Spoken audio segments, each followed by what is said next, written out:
यसु दे असिंह गवाह यसु दे। सभी को जय मसीह की।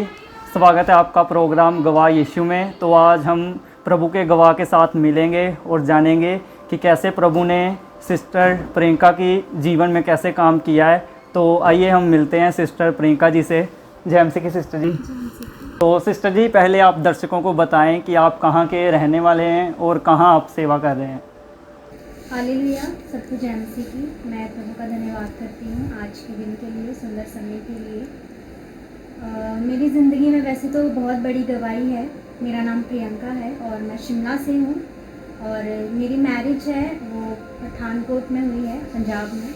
तो सिस्टर जी, आप दर्शकों को बताएं कि मसीह में आने से पहले आपका जीवन कैसे था और जब आप मसीह में आ गए हैं तो अब आपका जीवन कैसे है। मसीह में आने से पहले मेरा जीवन तो मैं बहुत छोटी थी। हार्डली मैं 8-9 साल की थी जब मुझे प्रभु के बारे में पता चला। मेरे जब छोटे मामू की शादी हुई 2007 में, 8 में उनकी शादी हुई, तो जो मेरी छोटी मामी थी वो प्रभु में चलती थी।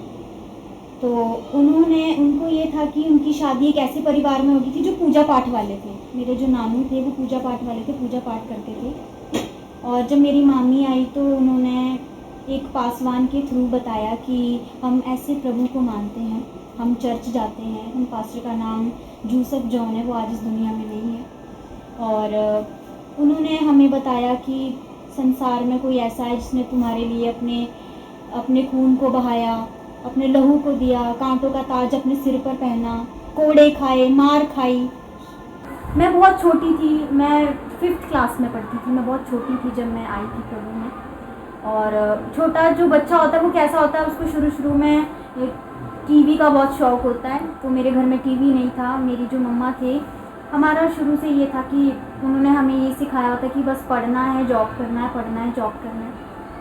तो मेरी मामी ने अचानक से एक दिन मुझे ऐसे ही बोल दिया कि आप प्रभु से जो कुछ भी मांगोगे ना, प्रभु आपको देगा। तो मैंने ना उस दिन जोश में प्रभु से कहा कि छोटा बच्चा, काफ़ी छोटा बच्चा, वो कह रहा प्रभु मुझे टीवी चाहिए। अपने घर में तो टीवी आया नहीं, पर मेरी नानी ने हमारे लिए टीवी खरीद लिया। तो मुझे लगा कि अच्छा, सच में प्रभु है और प्रभु प्रार्थना सुनता है। तो मैं अपनी मम्मा के पास गई। मैंने अपनी मम्मा को बोला, मम्मा अब से हम देवी देवताओं को हम नहीं पूजेंगे, हम नहीं जाएंगे उनके पास, क्योंकि प्रभु हमारी प्रार्थना सुनता है। अब देखो मुझे टीवी चाहिए था तो मुझे प्रभु ने टीवी दिया। मेरी सबसे पहली जो गवाही वो यही है कि मैंने बचपन से जो मांगा, भले वो मेरे अभी किसी काम का नहीं है, पर प्रभु ने मुझे वो दिया। वो एक सबसे छोटी टेस्टिमनी है। और उसके बाद धीरे धीरे कर हमारे घर से सारी चीज़ों को हटाया गया और मुझे बताया कि ऐसे प्रभु में ऐसे चलना है, ऐसे नहीं। और उसके बाद जब हम सब प्रभु में आ गए तो जो मेरे पापा थे वो बहुत ही ज़्यादा ड्रिंक करने वाले थे। हर कहीं पीकर वो रास्ते में गिरे पड़े रहते थे। मारना, पीटना, कभी हमें मारना, कभी घर से बाहर निकाल देना। कभी कोई वक्त ऐसा होता था जब हम खाना नहीं खाते थे। 3-3, 4-4 दिन हमें खाना खाने को नहीं मिलता था। हम दरवाजे के बाहर ही सोते थे। पापा हमारे ऐसे थे कि वो हमें बहुत मारते थे, दारू पी के बहुत पीते थे। शिमला जहाँ हम रहते थे, जिस मोहल्ले में हम रहते थे, वहाँ कोई भी हमें पसंद नहीं करता था। और उस वक्त हमारे पास पैसे की भी बहुत दिक्कत थी। खर्चा करना, उसकी भी बहुत ही ज़्यादा प्रॉब्लम थी। और बहुत सारे दुखों को हमने उठाया, पर मेरी मम्मा ने प्रेयर करना नहीं छोड़ा। मेरी मम्मा को एक विश्वास था कि कभी ना कभी प्रभु ज़रूर इन्हें बदलेगा। हम बहुत ही ज़्यादा गरीब थे, बहुत ही ज़्यादा गरीब। ये हालात थे कि हमारे पास अपना खुद का घर नहीं था, कुछ रहने के लिए ज़मीन नहीं थी। हम शिमला में रहते थे। जो पैसा मेरी मम्मा कमाते थे वो कर्ज़ों में चला जाता था जो लोगों से लिए थे। और प्रेयर कर हमने फिर थोड़ा सा फ़र्क आया फैमिली में। तो मैं जिस जगह शादी से पहले सेवा करती थी उस मिनिस्ट्री का नाम बुक ऑफ लाइफ मिनिस्ट्री है। मैं बुक ऑफ लाइफ मिनिस्ट्री में सेवा करती थी एज अ वर्शिपर। मैं वहाँ पे सेवा करती थी। और वहाँ पे मैं जब सेवा करती थी तो हमें भी अचानक से किसी ने उस चर्च के बारे में बताया कि शिमला शहर में एक बुक ऑफ लाइफ मिनिस्ट्री के नाम से एक चर्च है, आपको वहाँ जाना चाहिए। क्योंकि जब हम गांव से हम शिमला आए तो हम लोग चर्च ढूंढ रहे थे और हमारी ये प्रेयर थी कि प्रभु हमें एक ऐसा चर्च चाहिए जो हमें सिर्फ और सिर्फ तेरी ही बातें सिखा सके और हमारा मन ना भटके, ऐसा कुछ भी ना हो। तो प्रभु ने हमें 2009 में बुक ऑफ लाइफ मिनिस्ट्री वाला चर्च दिया। एक गिफ्ट जो लोग कहते हैं कि हर एक के अंदर ऊपर वाले ने डाला है, मुझे सिंगिंग का गिफ्ट था। तो मैं स्कूल्स में थी, कंपटीशन करती थी, कॉन्सर्ट्स करती थी मैं बहुत। मैंने अपनी स्कूल टाइम की फील्ड में ज़्यादा नहीं, मैं तो ये मैं कहूँगी कि 300 कॉन्सर्ट्स किए हैं, 300 कॉन्सर्ट्स किए हैं जब मैं स्कूल टाइम में पढ़ती थी।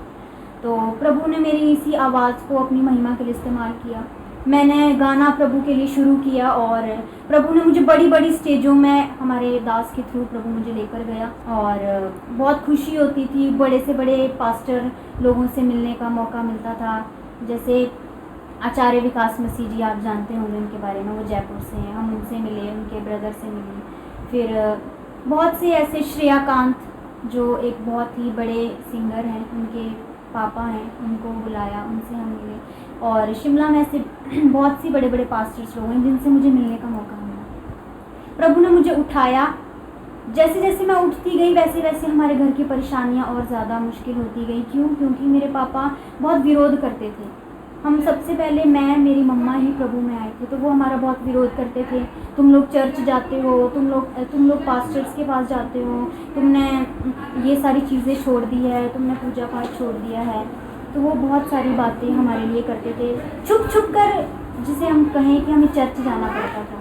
छुप छुप कर हम चर्च जाया करते थे। मेरे पापा बहुत विरोध करते थे और हम इस बात से बहुत ही ज़्यादा परेशान थे कि प्रभु हम क्या करें। बहुत दुख उठाने के बाद, इतनी प्रेयर करने के बाद, मेरे पापा मेरी मम्मा को कहते थे, मेरी मम्मा जॉब करते हैं और मेरे पापा मेरी मम्मा को कहते थे कि तुम कभी रेगुलर नहीं हो सकती, तुम मनहूस हो, तुम्हारे बच्चे मनहूस हैं, तुम ऐसे हो, तुम वैसे हो।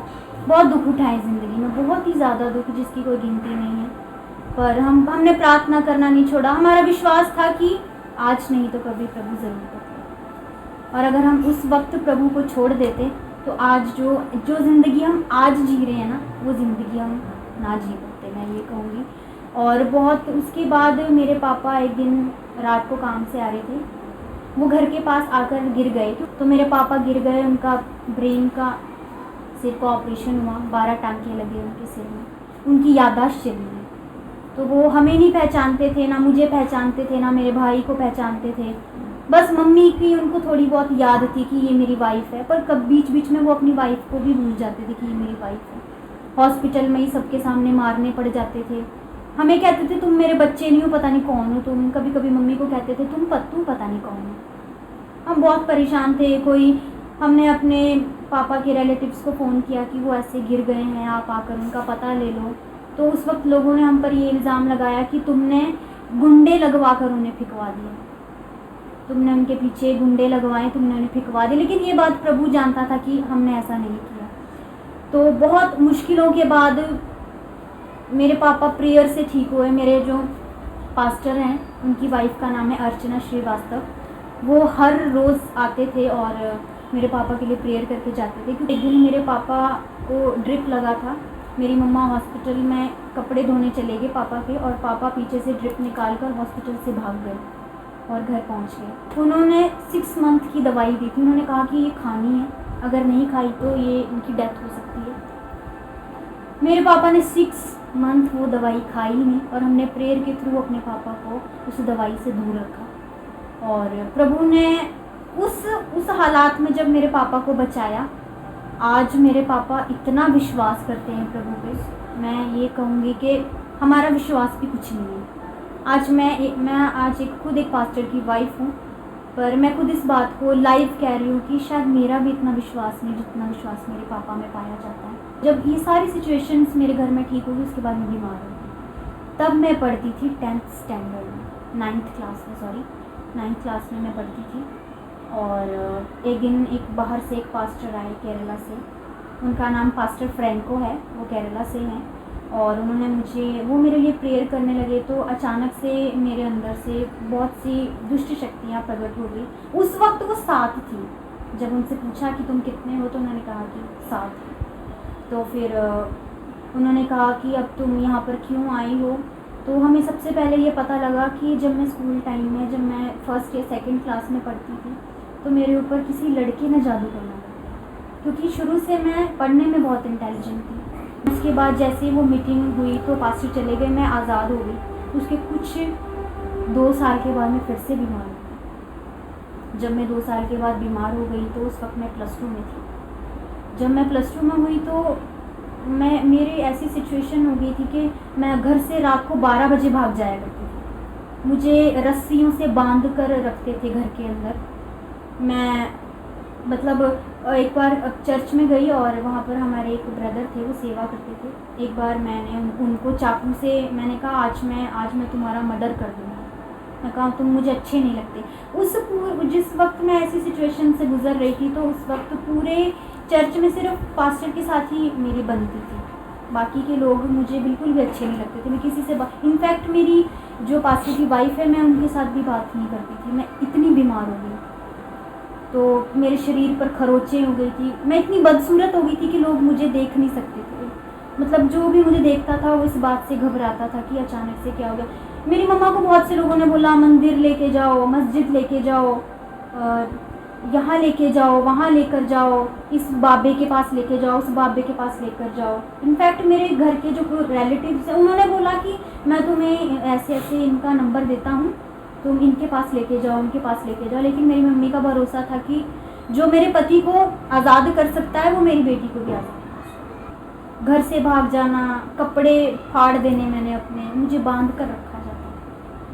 मेरी मम्मी जब ड्यूटी जाती थी मुझे बाहर से ताला मार के जाती थी, और जब ड्यूटी से वापस आती थी तब रात को ताला खोलती। मैं पूरा दिन भर कमरे के अंदर बंद ताले में रहती थी। मैं ऐसी हो गई, मेरे शरीर में इतने दाग थे कि कोई मुझे देख नहीं सकता। ऐसे मेरे सिचुएशन हो गई थी। तो प्रभु के दास के द्वारा मुझे छुटकारा मिला। उसके बाद मैं ठीक रही, मेरे +2 कंप्लीट हो गई। तो वो जो पास्टर आए थे उन्होंने मेरे ऊपर प्रोफेसी की थी कि जैसे ही तुम्हारी पढ़ाई कंप्लीट होगी वैसे ही तुम्हारी शादी हो जाएगी 2 साल के बाद। तो जैसे ही मेरी स्टडी कंप्लीट हुई 2 साल के बाद मेरी मैरिज हुई।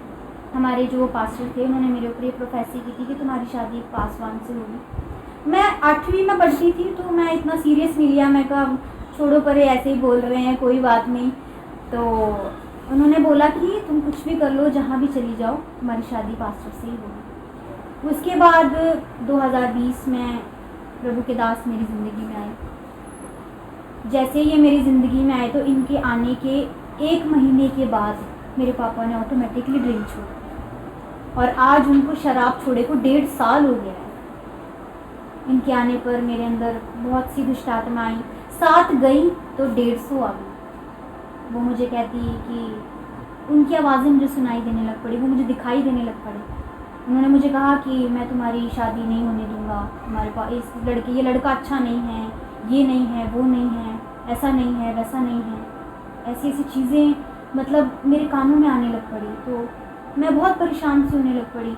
और जब मैं एक दिन अचानक मैं बहुत बीमार हो गई तो मेरी मम्मा ने इनको फ़ोन करके बुलाया, प्रभु के दास को, और कहा कि आपको अभी आना है क्योंकि बहुत ज़्यादा बीमार हो गई है। और ये फ्राइडे को आए, सैटरडे के बाद संडे था और चर्च लगना था। ये बेचारे नाइट में फ्राइडे को आए और सैटरडे को नाइट में वापस आ गए। और प्रभु के दास के थ्रू मुझे छुटकारा मिला। मैं सच कहूँ कि एक कमज़ोर शरीर में 150 दुष्ट आत्मा आना बहुत बड़ी बात है, जब ऐसे समय में जब शरीर पूरा कमज़ोर हो जाता है। और मैंने प्रभु के दास के थ्रू प्रभु ने मुझे छुटकारा दिया। मैं प्रभु का बहुत धन्यवाद करती हूँ। तो सिस्टर जी, जब आपके हालात इतने बुरे हो गए थे तो कभी आपने ऐसा सोचा कि मैं अभी प्रभु को छोड़ देती हूँ, या क्या है हालात तो चेंज हो नहीं रहे, तो कभी आपने ऐसा सोचा था कि ना प्रभु को छोड़ देते हैं, अभी कुछ तो बन तो रहा नहीं है? ऐसी सिचुएशन जब बहुत ही ज़्यादा ख़राब सिचुएशन हो गई थी तो एक बार मेरे मन में ऐसा ज़रूर आया था कि प्रभु अब मैं थक गई हूँ और मैं बहुत हार गई हूँ, मैं अब नहीं कर सकती। और ये भी मन नहीं करता था कि मैं प्रभु को छोड़ दूँ। एक जो विश्वास था वो मेरे मन में ज़रूर था। फिर प्रभु के दास ने मुझे कहा कि बाइबल में कुछ ऐसे भी कैरेक्टर है जिनकी प्रार्थनाएं कभी सुनी नहीं गई हो, पर फिर भी वो प्रभु में मर गए। तो जब इन्होंने मुझे ये बात बोली मेरे हस्बैंड ने, तो मेरे को सहारा हो गया। मैंने कहा प्रभु अब जो मर्जी हो जाए, चाहे इसी शरीर में मरना पड़े, मैं मर जाऊंगी। अगर इस शरीर में मरना मुझे स्वर्ग ले जा सकता है तो मैं यहाँ दुख काट कर वहाँ आराम से रहूँगी। तो सिस्टर जी, जैसे कि अब आप देख रहे हैं कि हम सभी देख रहे हैं कि पंजाब में, इंडिया में, पूरे वर्ल्ड में अब क्रिश्चियनिटी जो है वो काफ़ी तेज़ी से फैल रही है। तो काफ़ी सारे लोग ऐसे भी हैं जो बोल रहे हैं कि पैसा देकर इनका धर्म परिवर्तन करते हैं या इनको लालच देते हैं। तो आपको कभी पैसा मिला है कि आप इस धर्म में आए तो आपको पैसा दिया जाएगा? नहीं, मेरे साथ तो कभी ऐसी सिचुएशन हुई नहीं। 2008 से लेके अब का जो ये समय चल रहा है, मेरे साथ तो ऐसा नहीं हुआ। बाकी लोगों की अफवाहें बहुत हैं, बहुत लोग हैं तो बहुत बातें भी हैं। मैं आपको यही एक चीज़ कहूँगी, लोग कहते हैं कि आप, मैं एक चीज़ लोगों से भी, मेरा यही सवाल है, मैं लाइव लोगों से ये सवाल करना चाहती हूँ कि क्रिश्चियनिटी पर ही उंगली क्यों, बाकी चीज़ों पर क्यों? आप मंदिर जाएंगे, मस्जिद जाएंगे, दान पात्र का, अभी आप मंदिर मस्जिद क्रॉस नहीं होंगे, सामने वो दान पात्र रखा होता है, तो चर्च में क्यों नहीं रखा होता सामने? क्यों नहीं रखा होता? ये सवाल लोग, अगर लोग हमसे सवाल करते हैं तो मेरा भी लोगों से एक ही सवाल है कि लोग फिर ऐसा क्यों करते हैं और क्रिश्चियंस पर ही लोगों को क्यों इतना ऑब्जेक्शन है? जब आप क्रिश्चियनिटी पे ऑब्जेक्शन करते हो तो आप पर कोई ऑब्जेक्शन क्यों नहीं? तो सिस्टर जी, जैसे कि नौजवान लड़के लड़कियां देख रहे हैं तो आप उनको क्या मैसेज देना चाहते हो? आजकल हम जैसे देखते हैं कि यूथ जितना भी है वो पापों में है, तो आप लड़कियों को स्पेशली क्या मैसेज देना चाहते हैं? मेरा तो आजकल के यूथ के लिए, जो अब के समय में जो यूथ चल रहा है, क्योंकि इसी समय में हम भी चल रहे हैं, जो आजकल का यूथ है, जिस एज से मैं अभी निकल गई हूँ, जो 14-15 साल 17 साल तक की जो एज होती है गर्ल्स की स्पेशल, उनके साथ ये सिचुएशन होती है, बॉयफ्रेंड गर्लफ्रेंड रिलेशनशिप, दोस्ती, ये सब चीज़ें बहुत होती हैं। और अगर कोई इस समय में संभल गया ना तो वो आगे संभल। तो सिस्टर जी, आपका बहुत बहुत धन्यवाद, आपने अपना कीमती समय हमें दिया। तो जय मसीह की सिस्टर जी। तो अभी आपने एक ऐसी लड़की की गवाही को सुना है जिसके हालात काफ़ी ज़्यादा ख़राब हो गए थे। तो प्रभु अगर उनकी ज़िंदगी में अगर बदलाव को लेकर आ सकता है तो मेरा बिलीव है कि प्रभु आपके जीवन में भी इस गवाही के द्वारा बदलाव को लेकर आएगा। सभी को जय मसीह की। तो मेरे प्रिय भाई बहनों, अभी आपने एक बहुत बड़ी अद्भुत गवाही को सुना। तो मेरा विश्वास है इस गवाही के द्वारा परमेश्वर आपके जीवन में 100 गुना फलों को लेकर आएगा। आप इस गवाही को अपने दोस्तों के साथ और अपने फैमिली मेम्बर्स के साथ शेयर ज़रूर करें, ताकि वो भी जान सके कि परमेश्वर कैसे लोगों के जीवन में अद्भुत कार्य कर रहा है। ऐसे ही और गवाहों को सुनने के लिए आप हमारे चैनल को सब्सक्राइब करें। तो मिलते हैं ऐसे ही और गवाहों के साथ। सभी को जय मसीह। ਅਸੀਂ ਹਾਂ ਗਵਾਹ